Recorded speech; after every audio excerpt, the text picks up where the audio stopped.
Good morning, good afternoon, good evening, folks. Michael Zuber, one rental at a time, and Mr. Greg Dickerson wanted to deliver a quick Christmas message to you. Hey, I just wanted to say Merry Christmas, Happy New Year, Happy Holidays to everybody that's watching wherever you are in the world. I hope you've had a fantastic year. I know for some people it's been a very difficult year, but I want you to know that, as I always say, bad times never last. So no matter what you went through, no matter what your challenges are, you have another year coming, a new opportunity. Make it the best year you've ever had. Make it the year that you finally decide to do whatever it is you've been wanting to do. You finally get that, as Zig Ziglar would say, that round to it.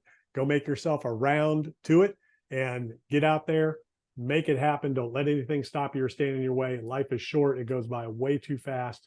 So that is my holiday Christmas message to all of you. Thank you.